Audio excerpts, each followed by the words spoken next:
Hola, soy Mirta Facchini, escritora de novelas históricas románticas. En la mayoría de ellas los protagonistas son los esclavos de la época colonial y sus descendientes. Me dediqué a escribir sobre este tema cuando vi como docente que no estaba incluido en la historia oficial.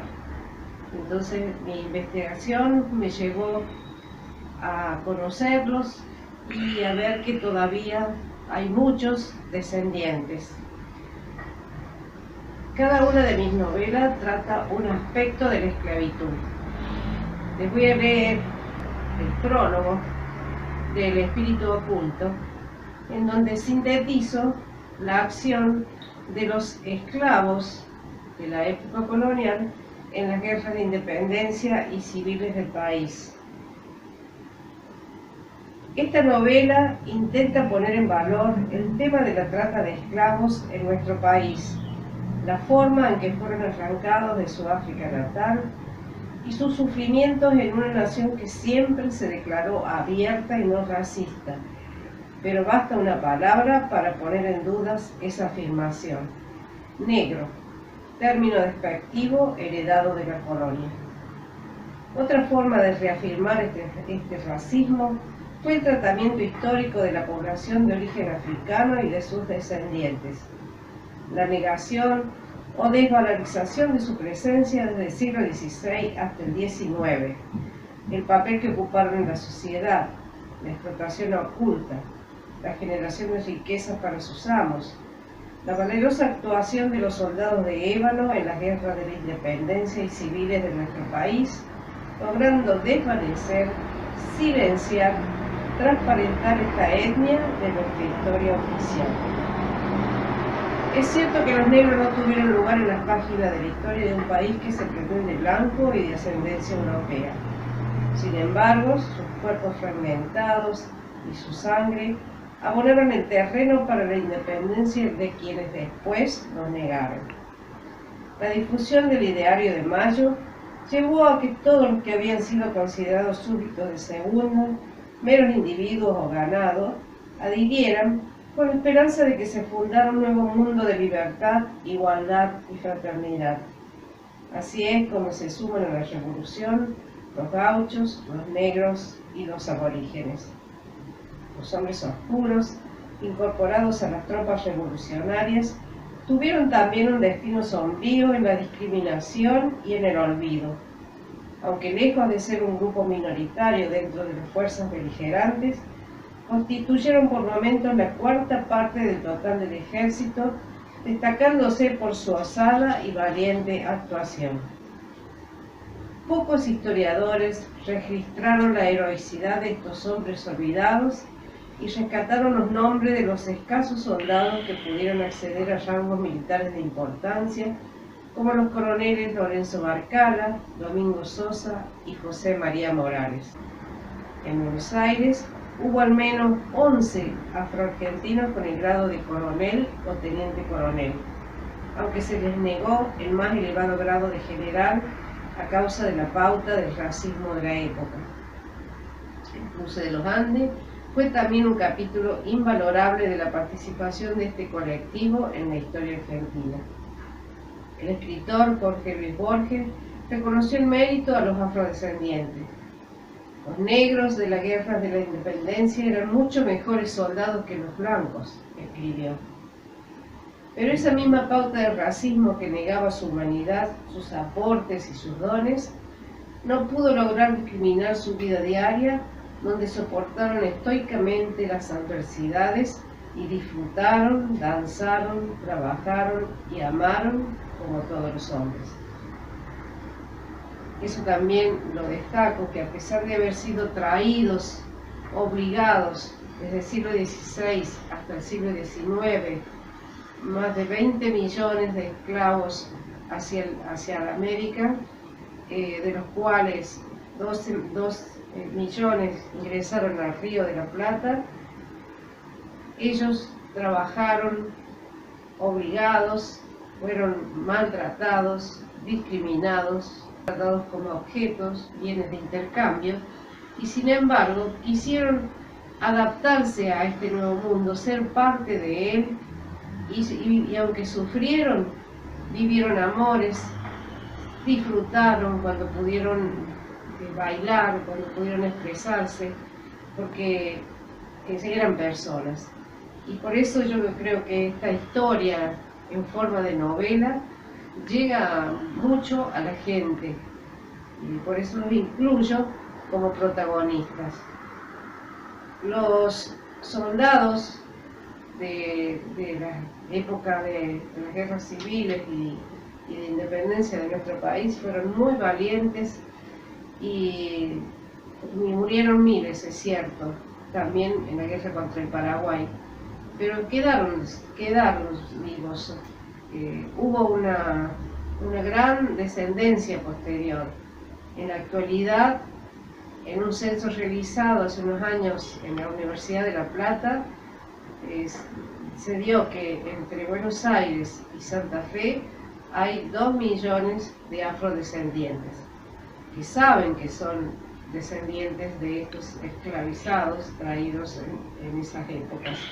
Y hay mucha gente que no lo sabe o no lo quiere saber, porque la discriminación aún continúa en este país que se dice blanco, europeo, donde los políticos dicen que no hay negros, y si hubo negros, se murieron.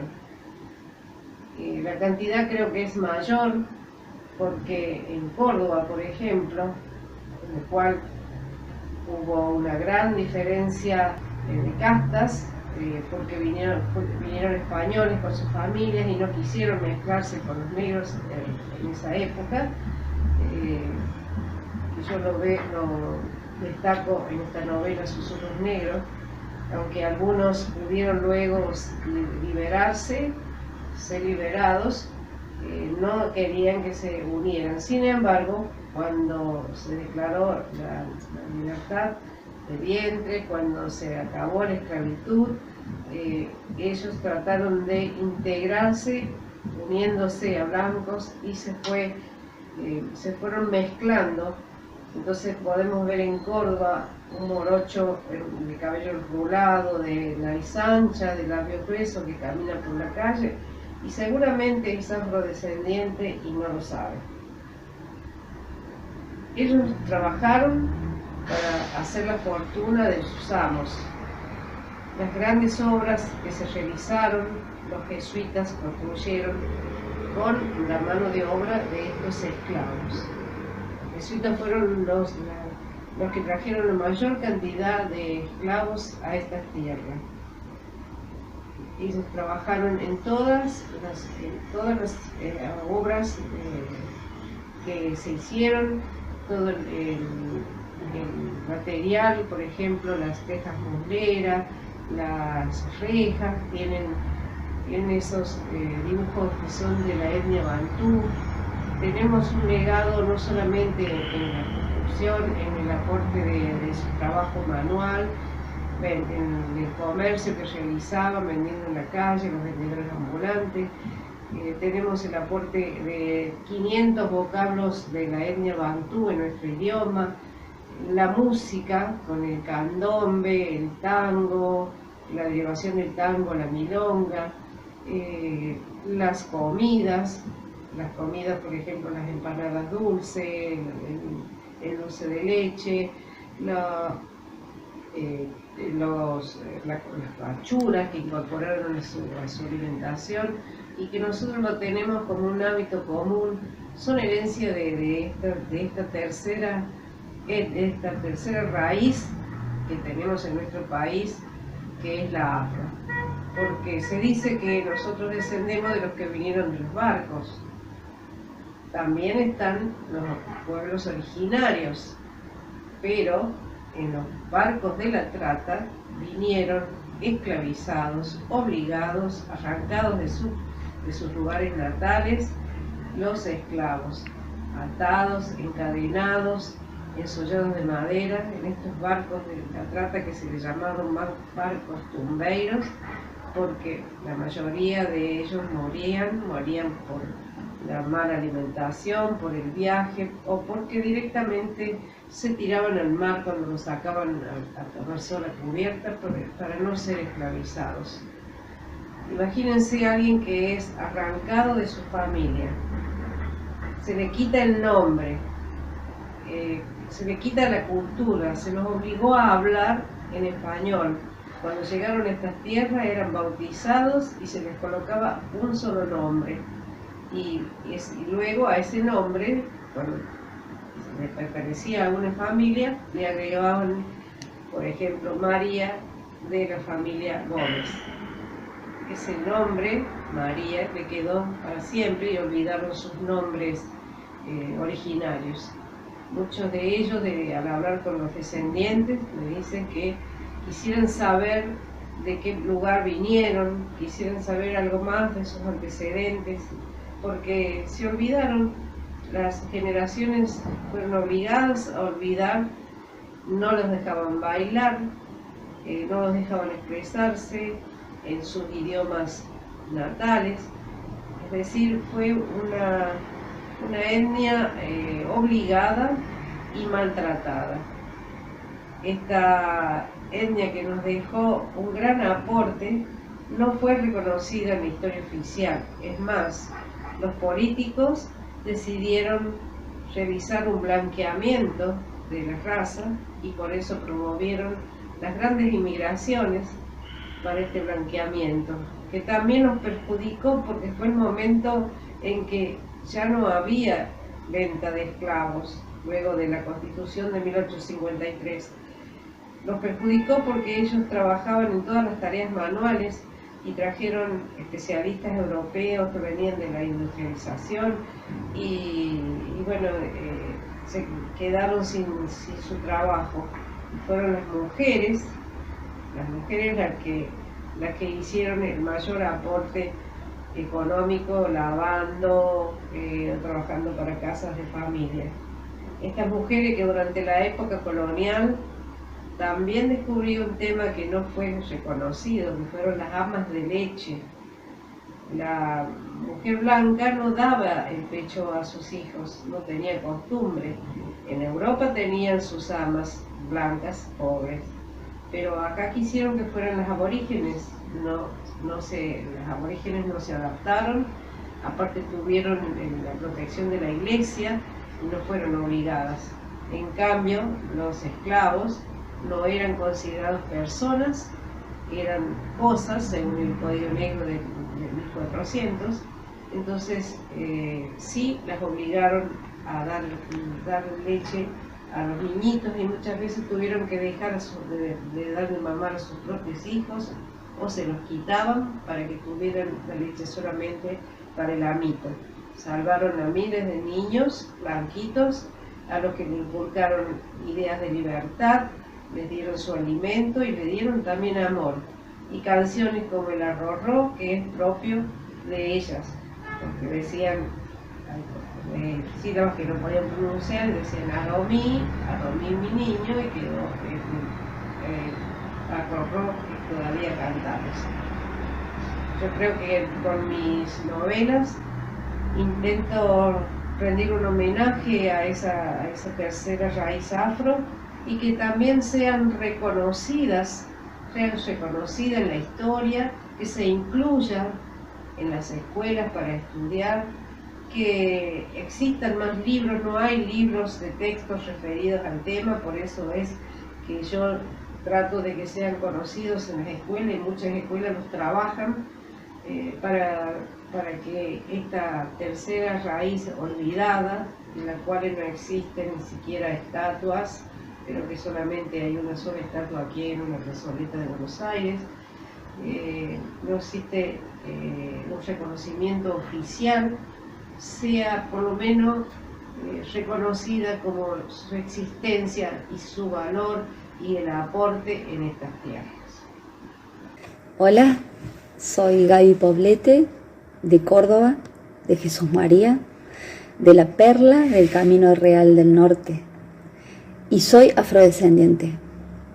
A pesar de que mi piel no sea morena, ni mis cabellos tengan rulos, ni mi boca sea bemba, es que predominaron los genes huarpes de mi madre, lo que no significa que no lleve con todo orgullo los genes congos que heredé de mi padre. Apariencias, se me vienen muchas frases. Como profesora de folclore siempre digo que somos paisaje que anda y que tenemos que pintar ese paisaje. Deepak Chopra dice en una de sus frases que las personas son como los libros, deben ser leídas. No se queden con la tapa ni con la contratapa, no se queden con lo de afuera. Las personas tienen que ser leídas como los libros, hay muchas riquezas ocultas adentro. Esa frase me da vueltas en la cabeza y digo, ¿cuántos blanquitos caminan entre nosotros? ¿Cuántos blanquitos caminamos? Blanquitos o no tan morenos, caminamos y no somos el resultado del blanqueamiento sistemático del Estado argentino en su época fundacional. No hay extranjeros en mi linaje. Soy afro-huarpe. No tengo ningún extranjero no tengo nada extranjero salvo el apellido catalán, que es el apellido que dejaron los captores de mis ancestros, los catalanes que los arrancaron de Congo y los trajeron secuestrados a América. Mi mensaje es ese, gente. Fíjense, obsérvense, estúdiense, léanse, conózcanse. No hace falta ser negro y ruludo para ser afrodescendiente. Pasa por otro lado, pasa por el alma, no por el color de la piel. Pasa por la identificación que cada uno tiene. Tenemos formas de hablar, formas de bailar, que nos delatan de alguna manera maravillosamente.